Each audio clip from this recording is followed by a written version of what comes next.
की सब बात चल रही है, प्रागट्य से पूर्व की बात है। तो श्री गोसाई जी श्री महाप्रभु जी के लिए वल्लभाष्टक में बड़ी सुंदर एक बात कही है, सृष्टिर व्यर्था जो भूजा निज फल रहिता देव देवस्वा नरेशा।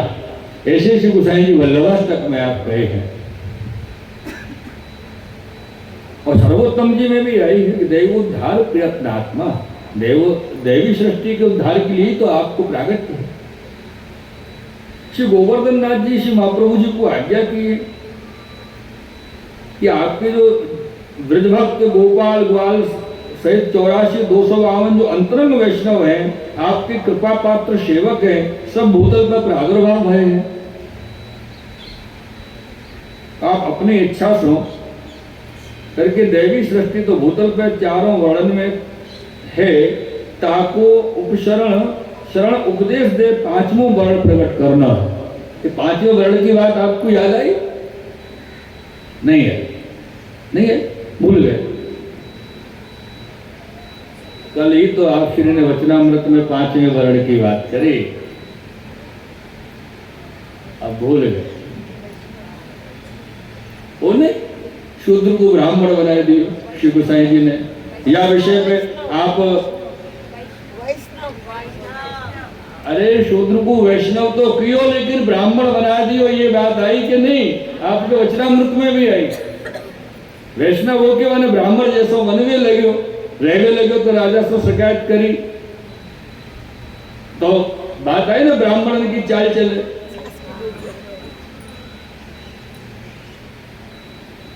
अपने ब्रज में कहें डोपरी माने ना है?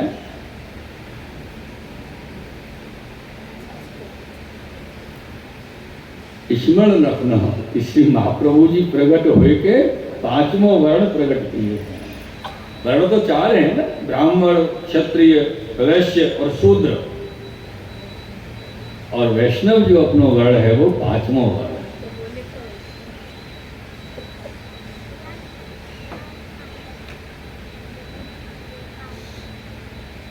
कृष्ण कन्हैया श्री वल्लभाधीश की। बड़े प्रिय वैष्णव है, क्योंकि वैष्णव है ना याली प्रिय है, भोले हैं। भोले क्यों है? किसी महाप्रभु जी के सेवक हैं। एक बात स्मरण रखियो आप, ज्यादा आप में चातुर्यता आ जाएगी ना, वादिन महाप्रभु जी के चरणों से दूर हो जाओगे। महाप्रभु जी के चरण में यदि आपको आश्रय रखना है तो चातुर्यता को अपने से बहुत दूर रखना। चातुर्यता नहीं है, भोलोपन होना चाहिए वैष्णव के अंदर।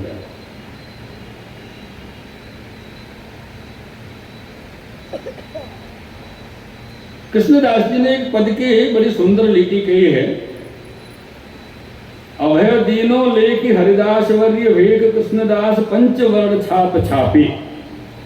ऐसे कृष्णदास जी कहे हैं पंचमें वर्ण की।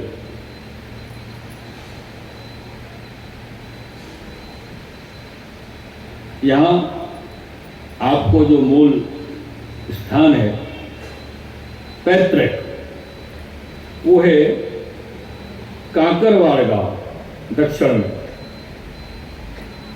यह काकरवाड़ गांव में रामानुज संप्रदाय के आचार्य श्री नारायण भट्ट जी रहते, जो साक्षात वेद को अवतार थे। नारायण भट्ट जी वेद को अवतार थे। चारों वेद, 6 शास्त्र, सब इनको मुखाग्र थे। और वाक्य बाद में बड़े राजा महाराजा सब आपके सेवक, और आप पर भी खूब भगवान की कृपा, खूब श्री संपन्न श्री नारायण भट्ट जी थे।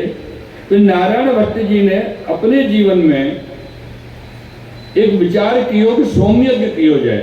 तो सोमयज्ञ को सुंदर मुहूर्त देख के आप सोमयज्ञ आरंभ किए और अनेक ब्राह्मण विद्वान को भोजन कराते। इन्होंने अपने जीवन में 32 सोमयज्ञ किए।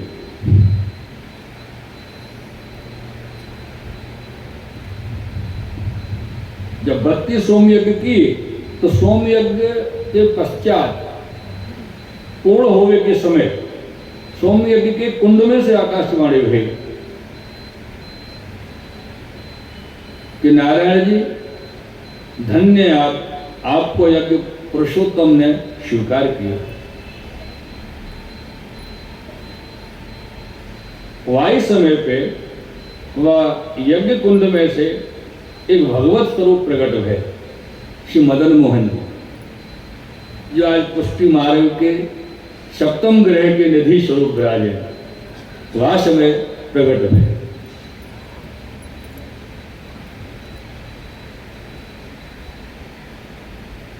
ये कुंड में से भगवती अनेक और भी बात कही है, गाए हैं कि कुंड ते हरि कही वाणी जन्म कुल तिहारे अवे चक्रत ततछन भय सब जन ऐसी अवलो भी कवे। वाणी हुई कुंड में से।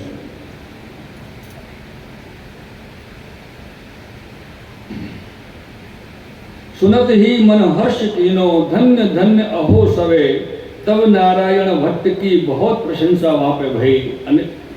32 सोम यज्ञ किए तो प्रशंसा होना तो कोई बड़ी बात नहीं है, सहज बात है, प्रशंसा तो हो, लेकिन ये प्रशंसा कछु लोगों को पचे नहीं, कछु लोगों को स्वभाव हो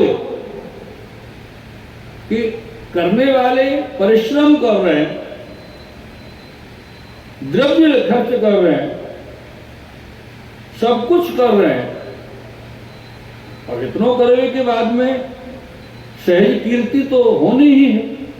लेकिन ये चीज भी, ये बात बहुत से लोगों को पचे नहीं हृदय में, ले उनकी तो इतनी कीर्ति चल रही है तो कोई ना कोई कमी तो निकालो उनमें जाके, कमी कैसे निकाली जाए। तो बोले इन्होंने बड़े बालकन को ब्राह्मण, हजार ब्राह्मण बालकन को वेद पढ़ाए, तो कमी निकालने के लिए एक व्यक्ति पहुंचे, उन्होंने बोले कि हम नहीं माने वेद के अवतार है नारायण भट्ट जी। क्यों भाई, क्यों नहीं माने? बोले मनुष्य को वेद पढ़ाए तो कौन सी बात है, मनुष्य को तो कोई भी पढ़ा देगा। तो वह समय आपके पास में वह भैंसा खड़ो नारायण भट्ट जी के पास, और भैंसा में छड़ी लगाई, और जैसे छड़ी लगाई वो भैंसा वेद मंत्र बोलने लगे। ऐसा चमत्कार आपको, तब सब माने कि हाँ ये वेद को अवतार है। चमत्कार दिखानो पड़े, कभी कभी अपना स्वरूप दिखानो पड़े, आनो पड़े स्वरूप में, कछु कारण सो। ये ऐसा चमत्कार में नारायण भट्ट जी ने किनो। ये नारायण भट्ट जी के पुत्र श्री गंगाधर भट्ट जी है, ये बड़े सामर्थ्यवान, और ये अनेक अनेक ब्राह्मणों को भोजन करावे, खूब दान दक्षिणा दें। ये गंगाधर भट्ट जी ने 28 सोम यज्ञ किए अपने जीवन काल में, 28 सोम यज्ञ। सबको ये कहने लगे कि ये तो शिव जी को अवतार हैं, अब यश कीर्ति फैले तो स्वरूप तो नाम आवे, तो ये गंगाधर भट्ट जी को सब शंकर जी को अवतार कहते, तो वहां ही कोई ना कोई विरोधी मिल जाए। अब विरोधी की कमी नहीं हो गई, हर जगह सबके विरोधी मिले। अरे द्वापर युग में भगवान कृष्ण जब विराज रहे, छोटे से बालक के रूप में आप ब्रज की लीला कर रहे, और वो जो वत्सासुर नामक दैत्य बछड़ा बन के आए हो, को वध कर दियो, तो जो नंद ठाकुर जी के तो कोई से लड़ाई नहीं हुई, और पहले से नंद बाबा की कोई से चल रही होगी शत्रुता भाव, कोई बाबा से मानते हो, अब जाके पिता से शत्रुता हो तो बालक से मित्रता कैसे हो, शत्रुता ही रहेगी। तो बहुत से लोगों ने आके हल्ला मचा दिया, शोर मचा दिया कि भैया जाने तो गैया को वध करो, गो हत्या करिए, और सबको पता है दैत्य को मारो है, फिर भी बहानों तो ढूंढे ना कुछ बुराई करने को, तो गो हत्या को आरोप लगा दिया भगवान। तो ये निंदक, एक बात और, निंदक नियरे राखिए आंगन कुटी छवा है। निंदक अगर आपके पास ना होंगे तो आपको प्रकाश भी नहीं होगा। प्रकाश के लिए निंदक की आवश्यकता है। आज हमारे देश में जो चल रहा है विशेषकर, वहां में एक व्यक्ति के इतने निंदक उत्पन्न है कि वो निंदक तो समझ रहे कि हम निंदा करके आपको गिरा रहे हैं, और ये नहीं पता कि निंदा कर करके भाई को आगे बढ़ा रहे हैं। तो निंदा भी समझ के करनी चाहिए कि हमारी निंदा से कोई को फायदा हो रहे हो कि नुकसान हो रहे हो। जब माने कि हम कैसे माने कि शिव जी के अवतार है, शिव जी की जटा में से गंगा जी निकली, तो यहाँ गंगाधर भट्ट जी ने अपनी चोटी को जूड़ा खोल के ऐसे झरझरा दियो और गंगा जी प्रकट हुई। ऐसा चमत्कार श्री गंगाधर भट्ट जी ने दिखायो, तब सब कोई माने कि हाँ ये शिव जी को अवतार है। इनके पुत्र गणपति भट्ट जी भाई बड़े उदार। उन गणपति भट्ट जी ने 30 सोम यज्ञ किए और बड़े विद्यार्थी पढ़ाए। तो वहां की जो समाज है तो वो सब इनको गणेश जी को अवतार बोलेगी, तो गणेश जी के अवतार है, बड़ी बुद्धि है, सबको पढ़ावे, सबको शिक्षा दे रहे हैं, तभी कोई आएगा। हाँ, सबके जीवन में आए तो निंदक नहीं है राखिए, निंदक तो जरूर पास में होना चाहिए, तभी तो आपको प्रकाश हो। वो सब बड़ाई कर रहे हो, हाँ जय जय कृपानाथ, हाँ बहुत सरस बहुत सरस। आमनो कहेवाय सरस कहेवाय कृपानाथनी कृपा માટે।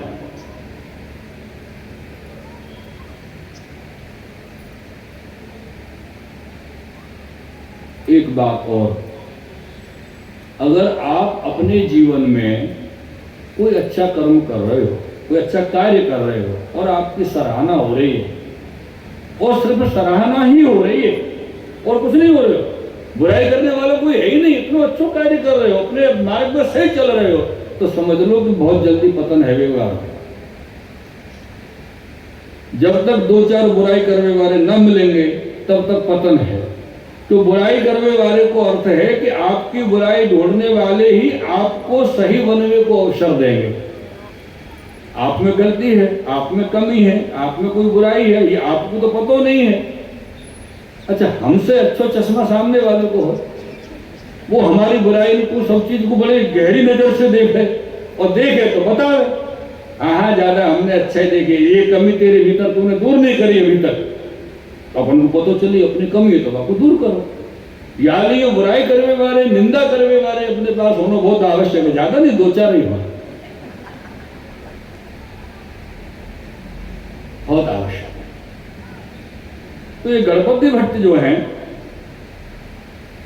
कोई ने आके कही के गणेश जी हों तो हुंडी की वर्खा करें, तो गणपति भट्ट जी ने 1 योजन के बीच में, योजन समझ में आई आपको? नहीं आई? हाँ, यही नहीं, हमने पूछी कि हम कह के चले जाए, बोले योजन कहीं कहा हो, योजन समझ में नहीं आ रहा, पूछ के चलो तो थोड़ा ठीक है ना। 1 योजन को जो क्षेत्रफल है, वहां को मतलब है 4 कोस। अब कोस तो समझ में आई,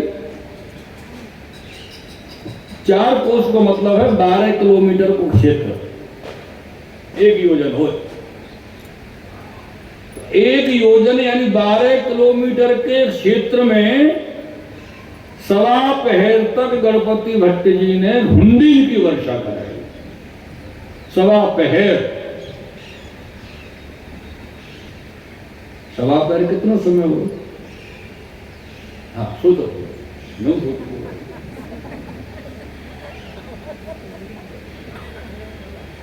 नहीं ऐसे मत नहीं हो कि शास्त्री जी क्लास ले रहे हैं, क्लास नहीं ले रहे, बता रहे। 1.25 पहर को अर्थ हो 3.25 घंटा, 3 घंटा को 1 पहर हो, तो आधो पहर 1.5 घंटा को और चौथाई पहर 3.25 घंटा को, मतलब 3.25 घंटा तक हुंडी वर्षा हुई, वो भी 12 किलोमीटर के क्षेत्र में। ऐसी आपकी सामर्थ्य श्री गणपति भट्ट जी दर्शन कराए।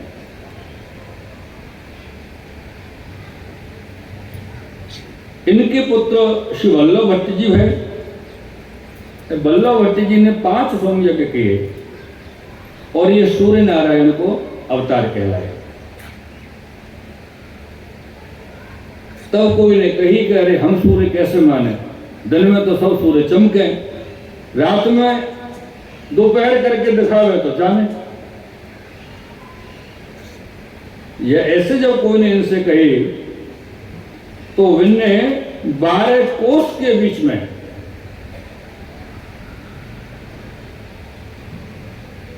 12 तिया 36 किलोमीटर के क्षेत्र में आधी रात के समय दोपहर की नहीं ऐसो ये वल्लभ भट्ट जी अपनो प्रकाश दर्शाए।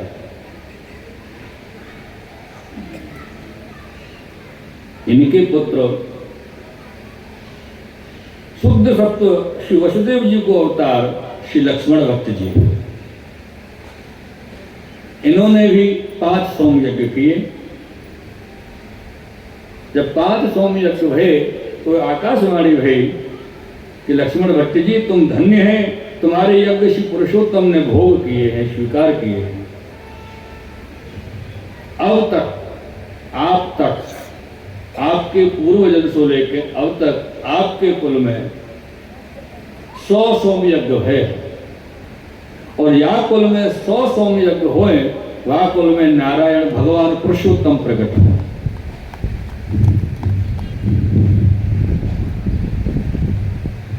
साक्षात पूर्ण पुरुषोत्तम को अवतार हो। तो तुम्हारे 3 पुत्र होंगे, एक से आकाशवाणी हुई 3 पुत्र होंगे, 3 में से एक पुत्र पूर्ण पुरुषोत्तम प्रकट होंगे। अब ये नहीं बताई कौन से होंगे, पहले के दूसरे, ये तो आपको समझना है। पूर्ण पुरुषोत्तम प्रकट होंगे। एक बात और, पूर्ण पुरुषोत्तम तो होंगे पर उनको आप आछी भांति सो जतन सो रखना, ऐसे आकाशवाणी आ गया।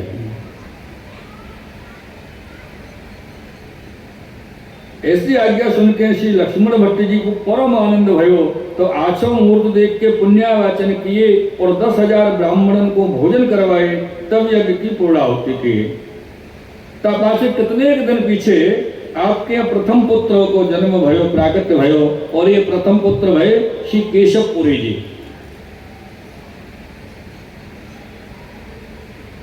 केशवपुरी जी बालक को नाम धर्यो। पाछे एक दिन श्री लक्ष्मण भट्ट जी को कोई समय आगे चल के रात्रि को जब लक्ष्मण भट्ट जी श्री लक्ष्मण भट्ट जी सोए हुए थे तो सोते सोते आपके स्वप्न आया। स्वप्न में श्री पूर्ण पुरुषोत्तम प्रिया प्रीतम युगल सरकार प्रागट हुए के आपको स्वप्न में आज्ञा की है। युगल स्वरूप को दर्शन भयो, आज्ञा हुई कि थोड़े दिन में आपके यहाँ पूर्ण पुरुषोत्तम को प्रागट्य हो। अब पूर्ण पुरुषोत्तम को प्रागट्य आपके यहाँ होना है, या लिए आप अपने या गांव काकरवाड़ को छोड़ दो और जहां लीला सृष्टि प्रकट हुई है तो लीला सामग्री प्रकट हुई है और चंपारण में जाके आप पहुंचो, तहां आप पूर्ण पुरुषोत्तम को प्रागट्य चंपारण में हो। ऐसे कह के श्री ठाकुर जी स्वप्न में हो, स्वप्न में इतनी चर्चा श्री ठाकुर जी इतनी आज्ञा कर रहे हैं श्री लक्ष्मण भट्ट जी से। इतनी बात कह के श्री ठाकुर जी एक उपरना श्री लक्ष्मण भट्ट जी को दिए, वस्त्र उपरना, वह उपरना में उगार बांध के दिए, 4 माला जी नहीं स्वप्न में, और बोले छोटी जो 2 माला है ये बालक को धरा दीजिए और जो 2 माला बड़ी है ये अपने भजन करने के लिए रखे। ऐसे आज्ञा किए और ये उपरना जो वस्त्र है ये बालक को ओढ़ाई हो, बालक को धरी हो, और जो उगार या में बांधो है ये बालक के मुंह में दीजो। ऐसे आपको स्वप्न आयो। जब स्वप्न आयो, स्वप्न पूरो भयो, स्वप्न पूरो भयो तो निद्रा टूटी, निद्रा टूटी तो आश्चर्य ये भयो कि स्वप्न कोई को आवे तो स्वप्न की वस्तु, स्वप्न में अपन बहुत कुछ देखे, यहाँ गए वहां गए, वहां से मिले, वो अपने पास है वो है, ऐसे नहीं देखे। लेकिन ये ठाकुर जी को स्वप्न तो यहाँ स्वप्न सच भयो कि जो जो सामग्री श्री ठाकुर जी ने स्वप्न में श्री लक्ष्मण भट्ट जी को सौंपी वो सामग्री सच में प्रकट रूप में उनके पास महाराज रहे। ऐसा स्वप्न प्रकट सत्य भयो। तो रात्रि को जब आपकी नींद खुली स्वप्न पूर्ण के बाद में जो जो वस्तु मिली है सो वही विराजी है, तो मेरो स्वप्न तो मिथ्या नहीं भयो, सबको स्वप्न तो मिथ्या हो, ऐसे आपने मन में विचार किए और दासों आय के स्वप्न के सब समाचार आपने अपनी पत्नी इल्लमा गारू जी को कहे। ऐसे ऐसे मुझको स्वप्न आया। स्वप्न की सब बात सुनी। इल्लमा गारू जी बहुत प्रसन्न होकर श्री लक्ष्मण भट्ट जी से कही कि अब आप वेग चलो, ठाकुर जी की आज्ञा है तो अब देर मत करो, वेग चलो।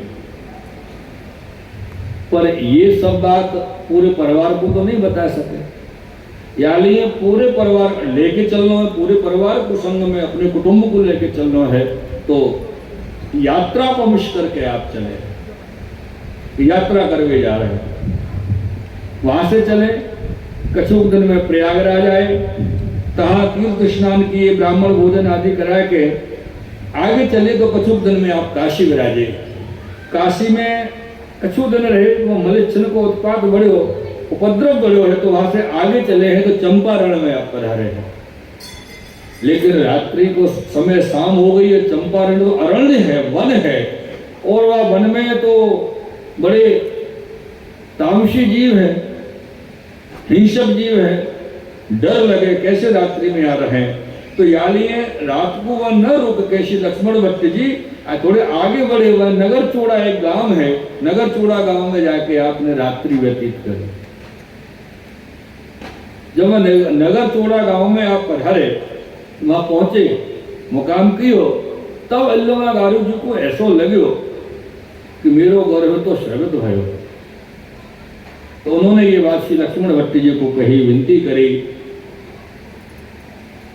कि भगवान की जो आज्ञा हुई, पुरुषोत्तम की जो आज्ञा हुई कि हमारे यहाँ पूर्ण पुरुषोत्तम को प्राकट्य होएगो, तो मेरो गर्भ तो श्रवित भयो है, पूर्ण पुरुषोत्तम को प्राकट्य कैसे हो। ऐसे श्री इल्लमा गारू जी कहे। तब श्री लक्ष्मण भट्ट जी मन में विचारे, जो पूर्ण पुरुषोत्तम है सो तो कहोगे गर्भ में आवे नहीं, जो आपकी आज्ञा हुई है तो आप स्वच्छाते प्रगट अवश्य होंगे, प्राप्त अवश्य होंगे। तो अब लक्ष्मण भट्ट जी जो हैं वो ज्योतिष के बड़े जानकार हैं, ज्योतिष बहुत अच्छी जानते हैं। तो ज्योतिष के आधार पर उन्होंने जब ज्योतिष देखी, तास में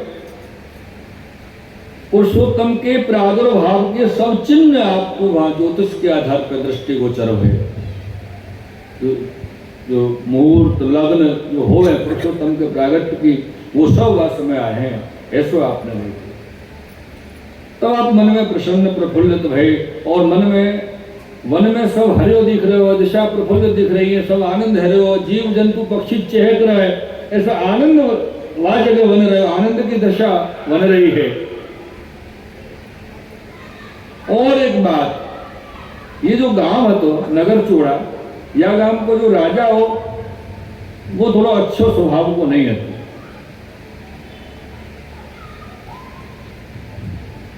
तो वो भी बड़ा अच्छा व्यवहार इनके संग में श्री लक्ष्मण भट्ट जी के संग में कियो।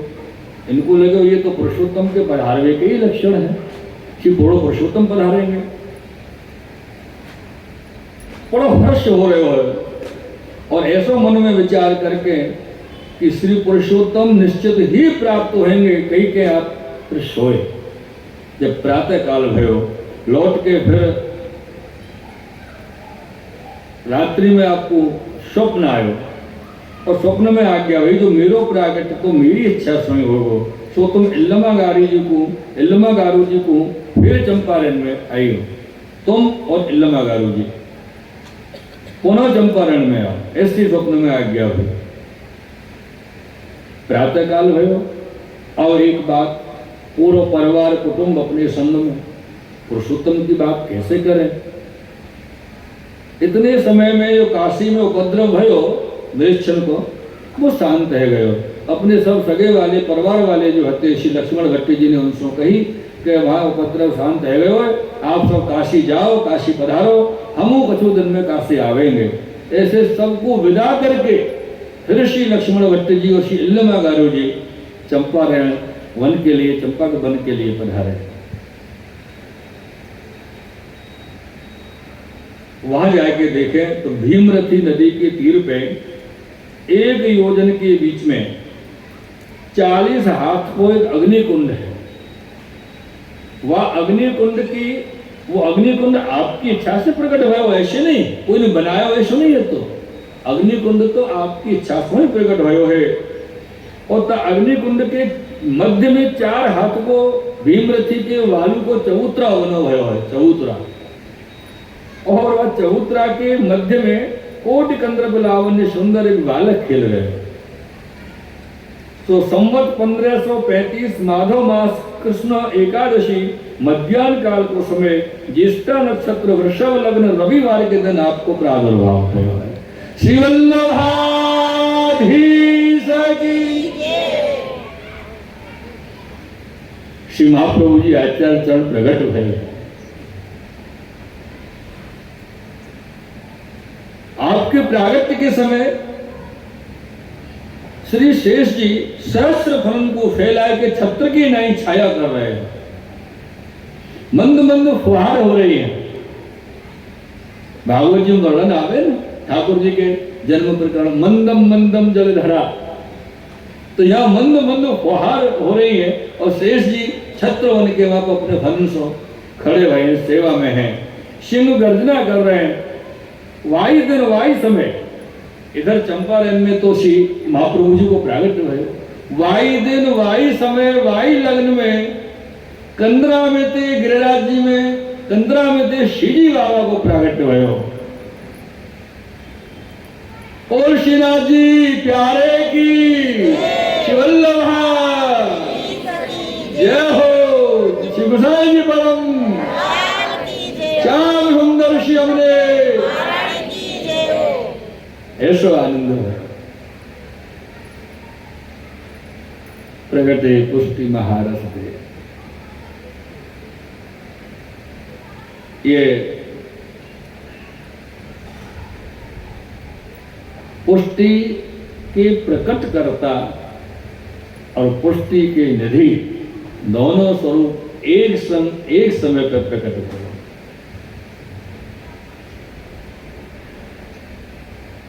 पूरे भूमंडल में खूब जय जयकार भयो। तब चंपारण में लक्ष्मण भट्ट जी और इल्लमागारू जी पधारे। सो उनको वह चौतरा पे कोटि कंद्र लावण्य को दर्शन तो भयो। तब इल्लमागारू जी को अत्यंत आतुरता भई बालक को देख के कि मैं बालक को अपने उत्संग में ले। पर उनको मन में भय ये लगे कि बालक के चारों तरफ अग्नि है तो मैं कैसे जाऊं।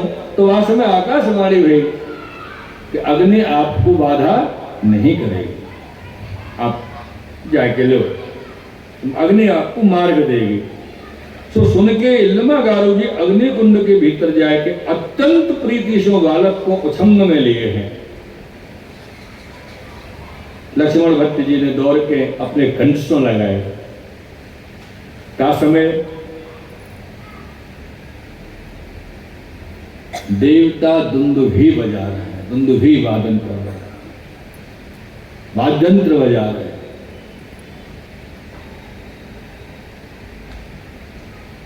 ये कारण है कि